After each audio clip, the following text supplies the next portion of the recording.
बिस्मिल्लाहिर्रहमानिर्रहीम।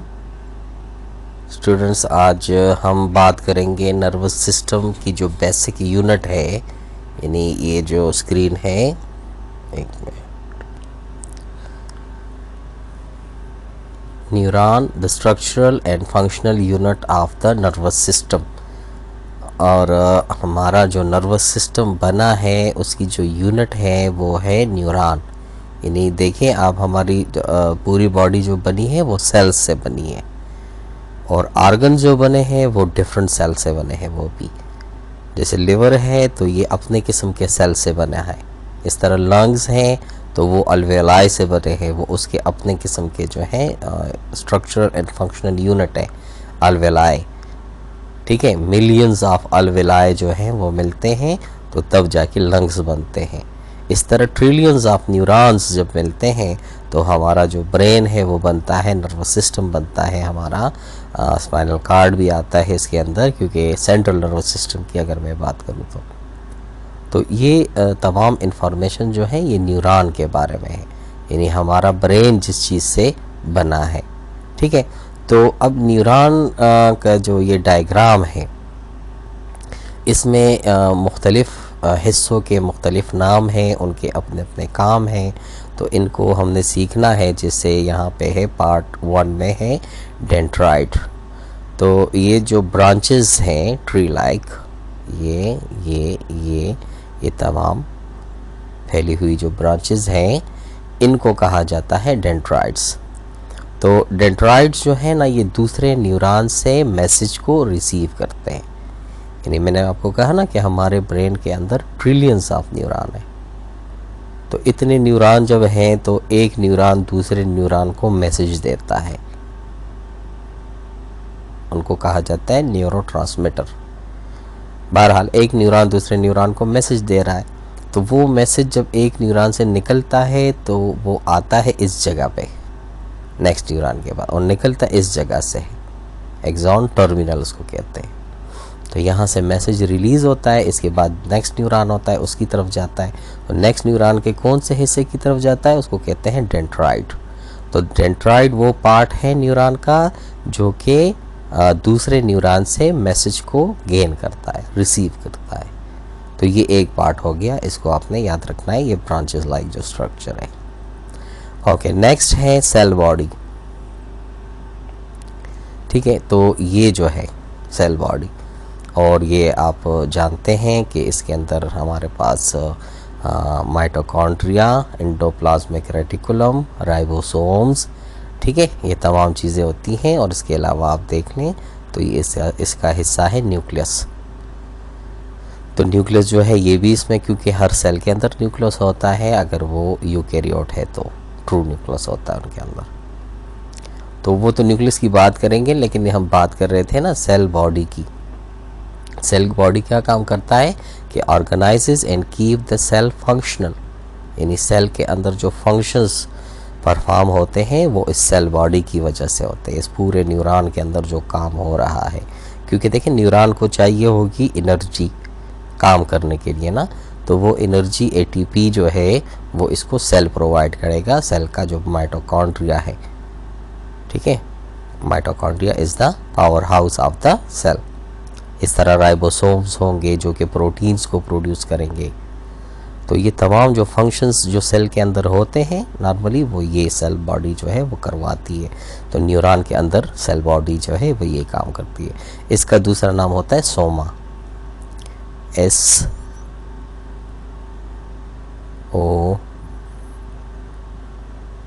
SOMA, soma. Soma mean cell body, तो soma भी आप इसको कह सकते हैं। ओके, तो ये दूसरा हिस्सा हो गया। अब जो तीसरा हिस्सा है न्यूरॉन का वो है सेल मेम्ब्रेन। और आपको पता होता है ना कि सेल के बाहर जो मेम्ब्रेन है तो वो क्या काम करती है, प्रोटेक्शन कर रही होती है, प्रोटेक्ट द सेल। तो सेल की प्रोटेक्शन के लिए जो चीज़ है वो है सेल मेम्ब्रेन, यानी ये इर्द गिर्द वाली ये जो मेम्ब्रेन है ये, तो ये सेल की प्रोटेक्शन के लिए है। ठीक है। अच्छा, अब ये तमाम चीज़ जो है डेंड्राइट एक पार्ट हो गया, फिर हो गया सेल बॉडी, फिर यहाँ पे ये जो इर्द गिर्द मेम्ब्रेन है सेल बॉडी के अंदर वाली, तो इसको कहते हैं सेल मेम्ब्रेन। अब यहाँ से स्टार्ट होता है एक्सॉन, ये वाला जो लेंथी पार्ट है ये। तो एक्सॉन जहाँ से स्टार्ट होता है उस जगह को कहा जाता है एक्सॉन हेलिक। ये हो गया fourth one part of the neuron. आपने इनको एक एक को हेडिंग बनाना होता है और इस पे इनका फंक्शन लिखना होता है कि ये क्या काम करते हैं। जब भी स्ट्रक्चर ऑफ न्यूरॉन जो है वो आपसे क्वेश्चन में पूछा जाता है, तो आपको ये जो चीज़ें हैं ना, ये इनको हेडिंग बनानी होगी और इनके फंक्शंस जो हैं इनको लिखना होगा। तो इस तरीके से ये अब फोर्थ नंबर है एक्सॉन हेडिंग हो गई। और इसका जो फंक्शन है वो क्या काम करता है कि ये यहाँ से इलेक्ट्रिकल इम्पल्स को बनाता है। हमारा जो ब्रेन है ना ये इलेक्ट्रिकल सिग्नल्स पे चलता है, इम्पल्सिस पे चलता है। तो इस इम्पल्स को बनाने के लिए जो स्टार्ट की जगह है वो ये है। फिर ये इम्पल्स यानी जो करंट है ये इस पार्ट में आहिस्ता आहिस्ता इस तरह फैलता जाता है।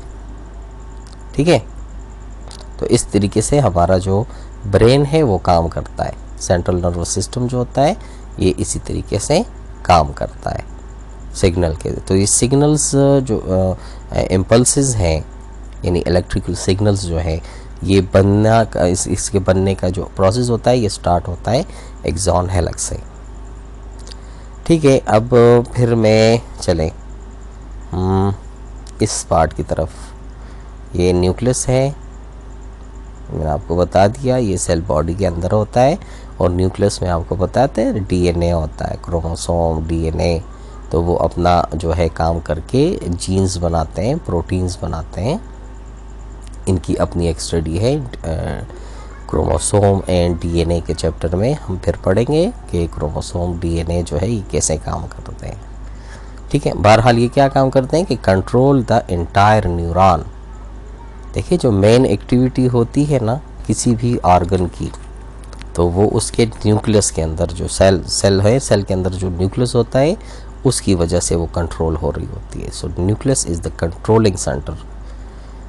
ये कंट्रोल करता है इस तरह न्यूरॉन की जो एक्टिविटी है उसको कंट्रोल करने के लिए, क्योंकि इसका कंट्रोल का मैकेनिज़्म डीएनए के पास है ना।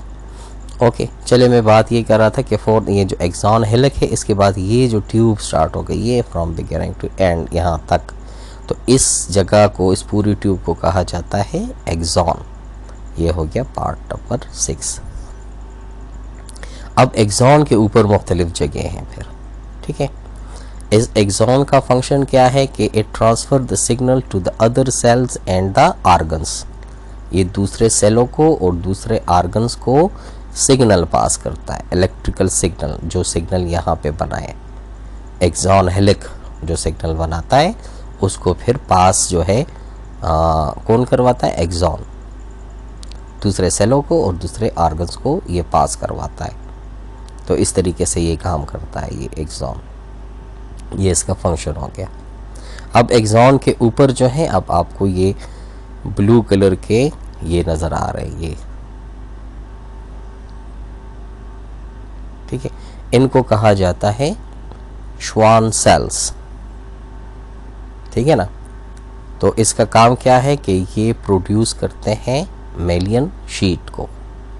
मेलियन शीट कौन सी जगह है, ये आउटर मोस्ट जो इसकी मेम्ब्रेन है। ये इस तरह यहाँ पे मैंने बताया ना, ये जो आउटर मोस्ट मेम्ब्रेन है इसका नाम है सेल मेम्ब्रेन। लेकिन ये जो एक्सॉन है इसके ऊपर जो श्वान सेल है, इस श्वान सेल की अपनी मेम्ब्रेन है। उस मेम्ब्रेन को कहा जाता है मेलियन शीट। और मेलियन शीट इसको प्रोड्यूस कौन करता है, इसको प्रोड्यूस करता है श्वान सेल। तो ये 6 पार्ट हो गया। ठीक है, इसको 7 कर देते हैं, इसको 8, आपकी मर्ज़ी जिस तरतीब से आते हैं। लेकिन फंक्शन बाय फंक्शन मैं पार्ट को देख रहा हूँ तो उसके मुताबिक बाकी अगर आप इसको 8 कर दें, इसको 7 कर दें तो कोई मसला नहीं है। ठीक है, अब मेलियन शीट का क्या काम है कि it increase the speed of the signal. जो सिग्नल आ रहा है, इलेक्ट्रिकल इम्पल्स जिसको कहते हैं, एक्शन पोटेंशियल भी इसको कहा जाता है, तो ये जो सिग्नल आता है इसकी स्पीड को तेज़ कौन करवाता है, वो है मेलियन शीट। और मेलियन शीट को कौन प्रोड्यूस करता है, किस क्या बताया, प्रोड्यूस कौन करता है, श्वान सेल। श्वान सेल कौन सी चीज़ है, ये जो ब्लू कलर का, ये इसके अंदर ये जो सेल है, ये तो ये श्वान सेल है।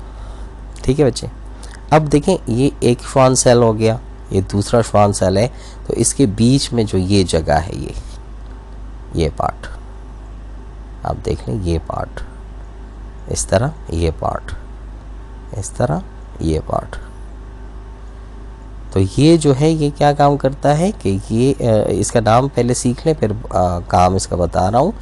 इसका नाम है नोड ऑफ रेनवियर। तो ये आपके पास हो गया 9th 1 part. Total I think 10 part हैं इंपॉर्टेंट जिनको आपने सीखना है। तो ये जो बीच में जो जगह है इनका नाम होता है नोड ऑफ रेनवियर। किन के बीच में, किस चीज़ के बीच में बच्चे, ये है श्वान सेल, यानी एक श्वान सेल दूसरे श्वान सेल के बीच में जो जगह है उसको कहते हैं नोड ऑफ रेनवियर। और इसका काम क्या है कि allow diffusion of the ion, ये आयन को डिफ्यूज़ करता है। यानी यहाँ पे देखें इस साइड पे चार्जेस होते हैं, जिस तरह है ना सोडियम, सोडियम आयन है, सोडियम +1 ये आयन है। और अंदर यहाँ पे इसके है, इस एक्सॉन के अंदर वो है पोटाशियम आयन, ये एक्सॉन के अंदर, अच्छा पोटाशियम के से इसको रिप्रेजेंट करते हैं। इससे राइटिंग थोड़ी सी स्लो भी हो रही है और इतने क्लियर भी नहीं है। चले यहाँ पे मैं फिर लिख देता हूँ पोटाशियम। तो अब ये देखें ये 2 आयन मैंने लिखे हैं, एक का नाम है सोडियम आयन, दूसरे का नाम है पोटाशियम। तो सोडियम जो है इधर मूव कर लेता है, डिफ्यूज़ हो जाता है, और इस तरह पोटाशियम जो है अंदर से बाहर आ जाता है। तो इनकी ये जो डिफ्यूजन है, इनके लिए कौन से पॉइंट्स है, किन पॉइंट पे ये डिफ्यूजन होती है, उस पॉइंट को कहा जाता है नोड ऑफ रेनवियर। ठीक है, और आखिरी जो हिस्सा है 10th नंबर पार्ट, ये 10th हो गया, इसका नाम है एक्सॉन टर्मिनल। एक्सॉन टर्मिनल क्या काम करता है कि it form the junctions with other sales, यानी एक न्यूरॉन से दूसरे न्यूरॉन तक जो मैसेज जाएगा, ठीक है, जो जंक्शन होगा, जो ब्रिज होगा, जो कनेक्शन होगा, उसको कहेंगे एक्सॉन टर्मिनल। तो जी इन तमाम चीज़ों को 1 by 1 करके एक एक नाम के साथ, इनके फंक्शन के साथ सीख लो। कुछ फंक्शंस जो है आपकी बुक में गिवन भी हैं और कुछ जो गिवन नहीं है तो वो मैंने भी बता दी यहाँ पे।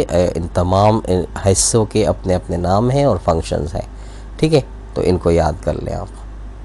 अब बात करते हैं कि क्या न्यूरॉन एक किस्म के होते हैं? नहीं, न्यूरॉन जो हैं डिफरेंट किस्म के होते हैं, डिफरेंट बेसिस पे। तो थोड़ी सी कॉमन बात करते हैं कि न्यूरॉन की जो मेन टाइप्स हैं उनके बारे में। तो नंबर 1 आप देखें, एक को कहते हैं सेंसरी न्यूरॉन, एक को कहते हैं दिस इज़ इंटरमीडिएट न्यूरॉन। अच्छा, ये रिले स्टेशन इसका नाम है, लेकिन इस न्यूरॉन का नाम होता है इंटरमीडिएट। मैं यहाँ पे लिख देता हूँ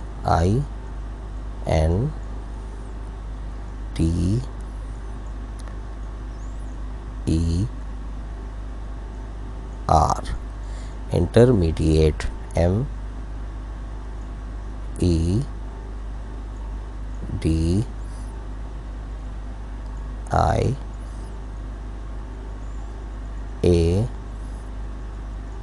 MEDIATE।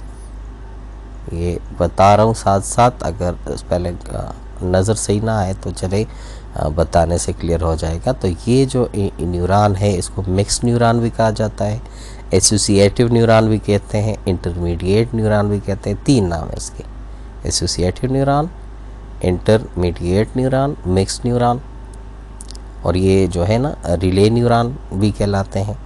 लेकिन अकॉर्डिंग टू योर बुक मैंने ये नाम बताया आपको, और ये रिले स्टेशन का काम करते हैं। यानी इनसे इंफॉर्मेशन लेके इनको दे देते हैं और इनसे लेके इनको देते हैं। ओके, सो तीसरा जो न्यूरॉन की जो टाइप है उसका नाम है मोटर न्यूरॉन।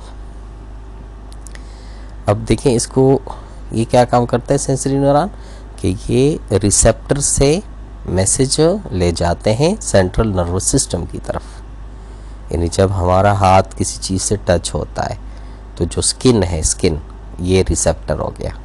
अब स्किन से मैसेज जाता है ब्रेन की तरफ, तो ये मैसेज कौन ले जाते हैं स्पाइनल कॉर्ड और ब्रेन की तरफ, उन न्यूरॉन को कहा जाता है सेंसरी न्यूरॉन। ठीक है, अब रिले न्यूरॉन क्या काम करते हैं कि ये सेंट्रल नर्वस सिस्टम से सेंट्रल नर्वस सिस्टम की तरफ मैसेज लेके जाते हैं। यानी जो स्पाइनल कॉर्ड है वो भी सेंट्रल नर्वस सिस्टम में आता है और ब्रेन भी सेंट्रल नर्वस सिस्टम में आता है। तो स्पाइनल कॉर्ड से ब्रेन की तरफ मैसेज ले जाना और ब्रेन से स्पाइनल कॉर्ड की तरफ लाना, इनको कहा जाता है, इन न्यूरॉन को कहा जाता है एसोसिएटिव न्यूरॉन या mixed neuron, intermediate neuron, relay neuron. ठीक है, तो ये इनका काम है कि central nervous system to central nervous system ये मैसेज कैरी करते हैं। और फिर है मोटर न्यूरॉन, तो ये फिर सेंट्रल नर्वस सिस्टम से मैसेज लेके जाते हैं इफेक्टर की तरफ। ठीक है, ये आपको अगर याद हो मैकेनिज्म ऑफ कोऑर्डिनेशन में रिसेप्टर के बारे में, इफेक्टर के बारे में, स्टिमुलाई के बारे में मैंने आपको बताया था। ओके, तो और ये तो इनकी नाम हो गए, ये इनके फंक्शन हो गए। अब इनका डायग्राम देखें, इनमें भी फ़र्क है। ठीक है, इनके जो डेंड्राइड्स हैं, ये देखें इनके डेंड्राइड्स और इनके डेंड्राइड्स और इसी तरह इनके जो डेंड्राइड्स हैं। तो मोटर न्यूरॉन के जो डेंड्राइड्स हैं इसके ब्रांचेस भी ज़्यादा हैं, लेकिन इसका जो एक्सॉन है ये शॉर्ट है। ये देखें आप, इसका जो एक्सॉन है ये इसकी लेंथ कम है, जबकि इन दोनों की एक्सॉन की जो लेंथ है वो ज़्यादा है। ठीक है, और इस तरह आप इनके सेल बॉडी को देख लें। ये देखिए आप, ये इनके सेल बॉडीज़ हैं, ये कहाँ कहाँ पे लोकेटेड है। तो इनके स्ट्रक्चर में भी फ़र्क होता है और इनके फंक्शन में भी। जो न्यूरॉन एक, अब सेंसरी न्यूरॉन जो काम कर सकता है वो मोटर न्यूरॉन नहीं कर सकता, क्योंकि मोटर न्यूरॉन की अलग ब्रांचेस हैं। ठीक है, तो अगर समझ नहीं आई ना तो इस डायग्राम को देख लें आप। इस डायग्राम में आपके पास 3 किस्म के न्यूरॉन है। एक ये है सेंसरी न्यूरॉन, दूसरा ये देखें इंटर न्यूरॉन, जिसको इंटरमीडिएट न्यूरॉन मैंने कहा, और तीसरा जो है मोटर न्यूरॉन है। तो ये देखें, जब किसी चीज़ को हम टच करते हैं तो यहाँ से ये मैसेज जो है ये हमारे सेंट्रल नर्वस सिस्टम की तरफ जाता है। ठीक है, ये तो ये जो न्यूरॉन है ये पूरा, ये एक न्यूरॉन हो गया, ये यहाँ तक, एक मिनट, ये एक न्यूरॉन हो गया। और फिर इसी तरह ये दूसरा न्यूरॉन हो गया। ठीक है, और इसी तरह, और ये थोड़ा सा मिस्टेक हो गई, मैं इसको मैं रब कर देता हूँ।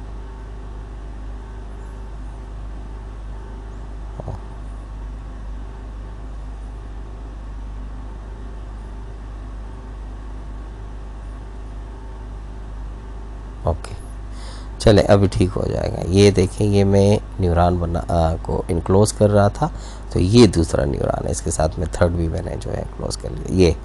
ये सेकंड न्यूरॉन हो गया जिसका नाम है इंटर न्यूरॉन, और ये वाला जो न्यूरॉन है ये तीसरा न्यूरॉन हो गया। ये आपको मैं ये वाली बात समझा रहा हूँ कि रिसेप्टर से सेंट्रल नर्वस सिस्टम की तरफ जो मैसेज लेके जाते हैं उसको कहते हैं सेंसरी न्यूरॉन। तो आप देखें, ये जो हैंड है ये रिसेप्टर से मैसेज लेके जा रहा है सेंट्रल नर्वस सिस्टम की तरफ। ये आपका है CNS, सेंट्रल नर्वस सिस्टम।